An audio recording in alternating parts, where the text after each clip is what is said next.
Hi, this is Graphically Alex coming at you with all things fat related. If that's something that interests you, please subscribe. I'd love to have you.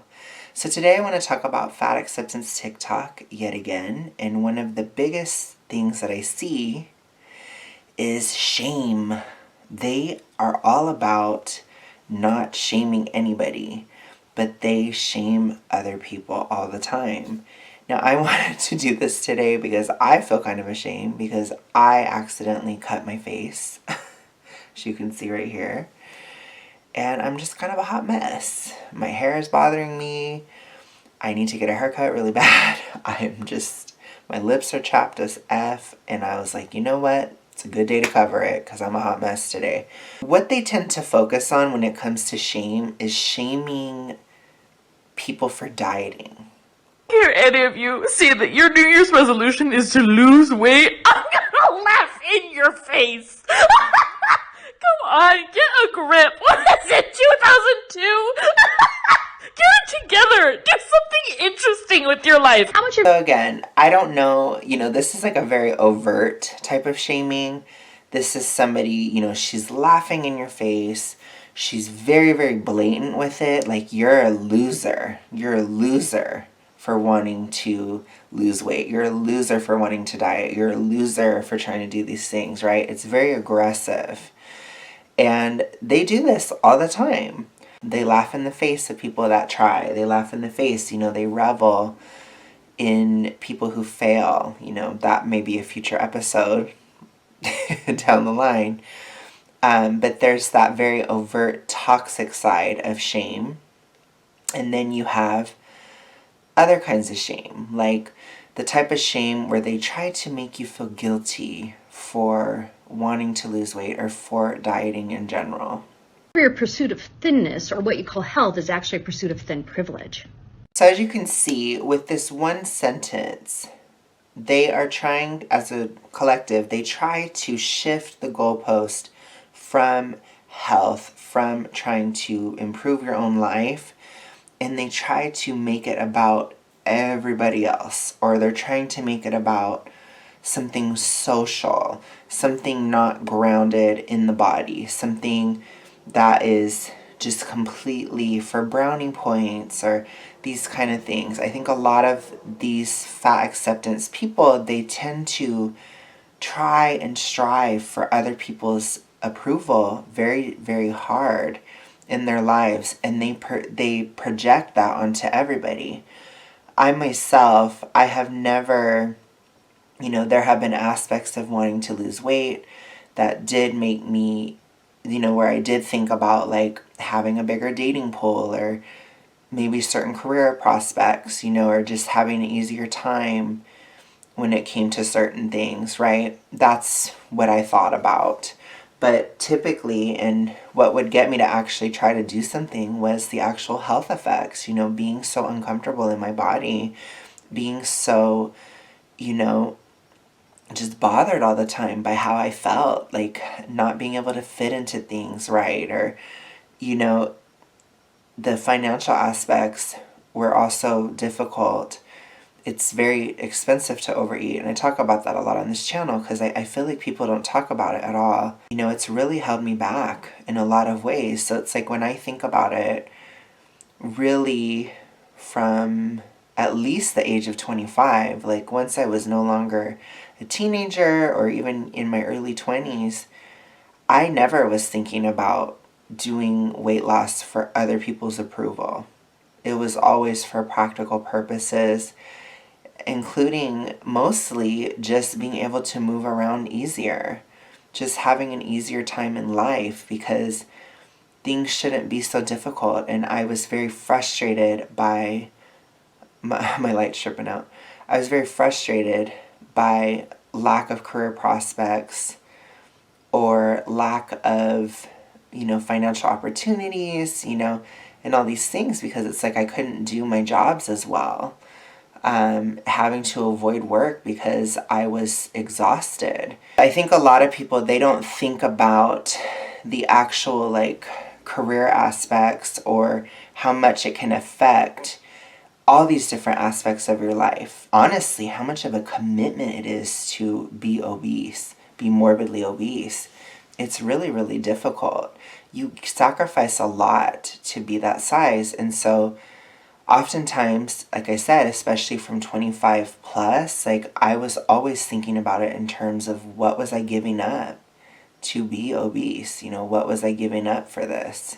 According to fat acceptance, they're trying to shame me and you by making it about, you know, you just care about what everybody else thinks. And it's like, and even if that was the case, like, if you're like a teenager or something, I don't know, it's just a part of that age range, you know? It's a part of being that old. Like, you're supposed to get over it, though, like, as you go into adulthood. But I don't know. I mean, this is just, it's so reductionistic right off the bat and dismissive. And again, you're going towards the more covert forms of shame. Ooh, this is a good one. Kayla, your fat positive therapist. And when we're talking about thin privilege, we're talking about how society treats you better if you are in a thinner body. The world is made for thin people. You are assumed to be healthy, kind, active, morally good, all these things based on the size of your body. Okay, so right off the bat, I would say that that's not true in the case of everybody. There's actually a lot of situations and circumstances in today's world where being thin, you're seen as evil. You know, or being thin, you're seen as oppressive, or you're seen as, you know, overly privileged, or these kind of things. In America, at least, there is this idea of like hyper individualism and standing against the grain, standing against the system, right? This kind of vibe is very, very much an American thing. And so she's trying to frame it as if like you don't choose to lose weight, then you are that cool rebel, right? Instead of just this moralizing, uncool, like old world, you're the past, you're irrelevant, you're this kind of thing because you're trying to lose weight. That's kind of the angle that she's going with it, but it's still a form of shaming. She's calling you a square. She's calling you lame. She's calling you just basic, basically, just like the other woman. Whether you're always shilling for the system or you're always rebelling against the system, in my mind, you don't have any individuality either way. If everything you do is upholding something or reacting against it, you're just as much that square in my eyes. I don't see you as cool. I don't see you as different.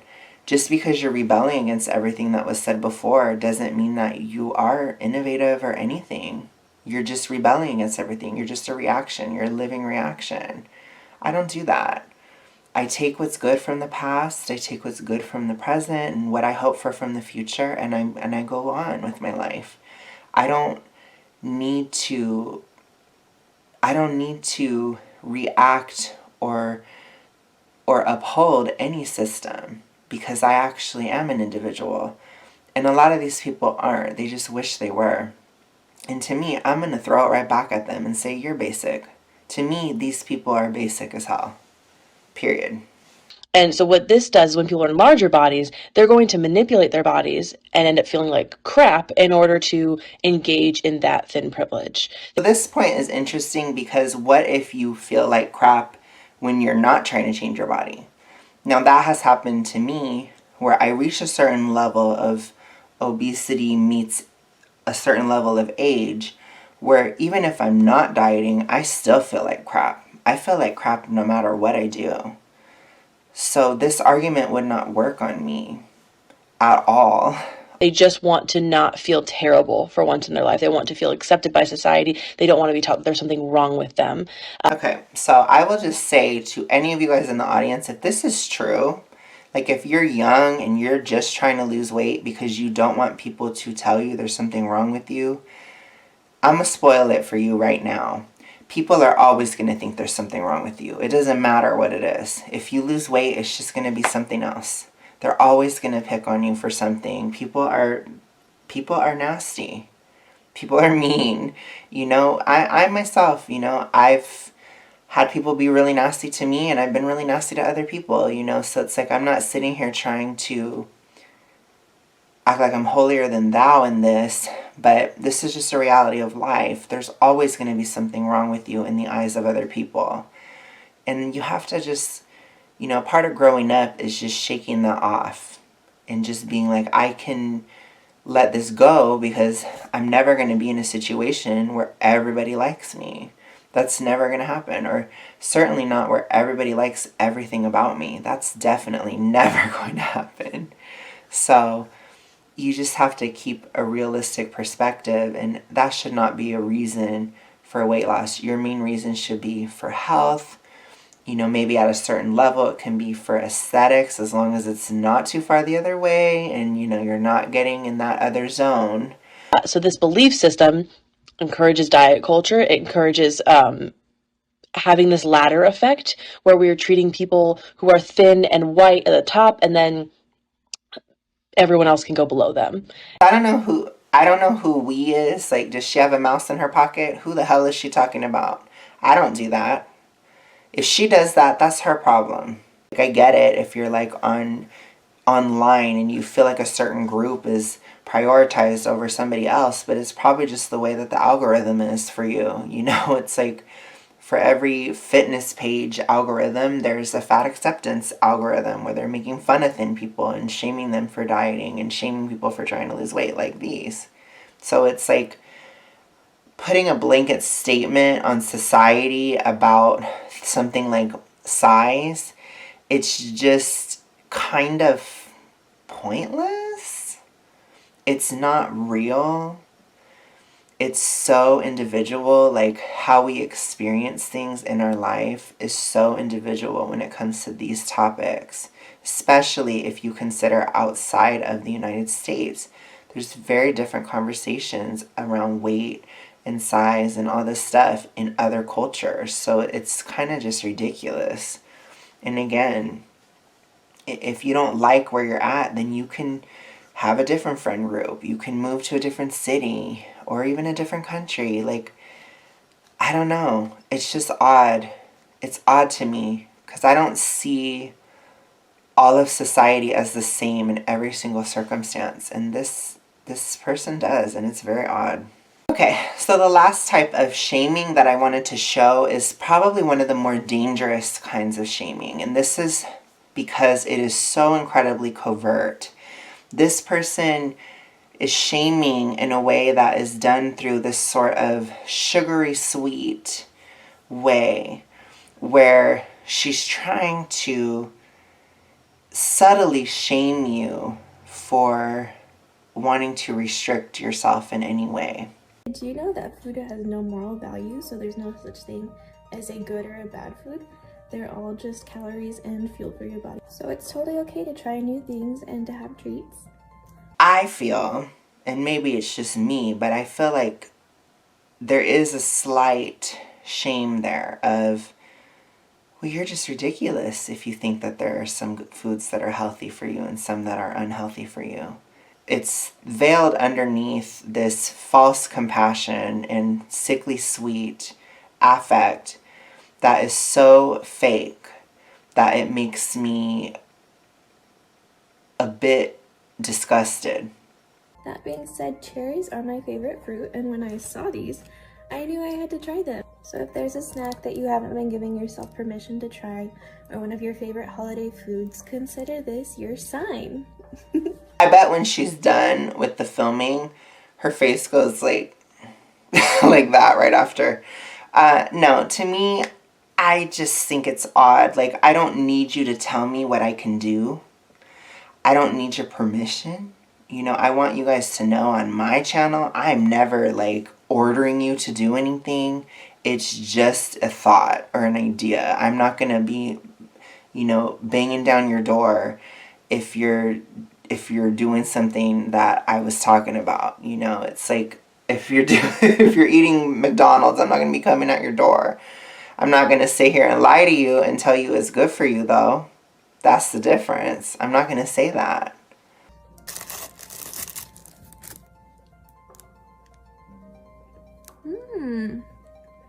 I actually usually don't like Little Debbie's. They're usually too sweet. But these have like dark chocolate, and so it balances it out really well. The issue with something like this is really obviously what I've talked about a lot. It's the seed oils. There's very, very horrific oils in Little Debbie's. I actually think it would be a lot better if you just made something like that yourself. You change the fat around, and then you can have a treat, and it's not bad for you. There's a way to make food that tastes good, not bad. Like if you want cake and you make it with coconut oil instead of canola, that's not that bad, except in terms of calories, which that's the same with any diet, you know what I'm saying? So I think people always think about this type of stuff in terms of like, I can never have anything that I want. The reality of it is, with the type of thing that I talk about, it's really just about the convenience factor. I don't support factory-made foods that are made with toxic chemicals, but if she wanted to make something like this herself, it probably wouldn't make her fat. She probably would be okay. But when you eat something out of a box that was made in a factory, it is going to make you fat because it's not going to make you full. The oil's in there, it's going to mess up the sugar absorption, and it's going to make you have high blood sugar, and it's just going to be weird. You're going to have insulin issues. It causes a whole host of issues, and it will make you feel worse. You'll feel more anxious, more depressed after eating it. It's just not it. In Christmas of 2021, I had a lot of fudge. It was cocoa powder, condensed milk, and butter, and a little bit of vanilla and salt, and I just would eat that, and it's like it didn't make me depressed after. And guess what? I got full, and I still was eating a lot, but it's like I still got more full than I would have been if I would have had factory-made fudge with a bunch of seed oils in it. If you're not willing to cook something, in my opinion, you don't really want it that much. Like, there's been times when I want pizza so bad, I will make my own pizza in a pro-thyroid way. Period. So it's like, no, I just don't. And again, people are going to do what they want to do or whatever. They're going to, nobody's going to be perfect or whatever. But it's like, I'm not going to sit here and be like, it's good for you. Like, I just don't understand lying about it. Look at that. Nothing bad happened. I ate cake and I'm still deserving of love and respect. Well, in a sense, though, you kind of like just inhaled it. You probably barely tasted it. And again, it's like you didn't put any effort into making it. I think people forget like how much like putting effort into the food, it gives, I don't know, it's like good for the soul. It's just different. So I don't know, it's just effortless, laziness, not wanting to prepare something like that. And the way that our society is built, it has really toxic stuff in it. So yeah, nothing bad happened right now, but give it a couple hours and you'll probably feel more anxious than you were before. And then you'll want to eat again, right? But this is exactly why they do it, because it makes them more money. I think the whole thing is dumb. I think that making people feel ashamed for wanting better for themselves, it's something that is just really disgusting to me. I don't really care who's doing it or why. That's something I can't stand in any circumstance. People have a right to ambition. People have a right to dreams and goals. People have a right to pursue those dreams and goals.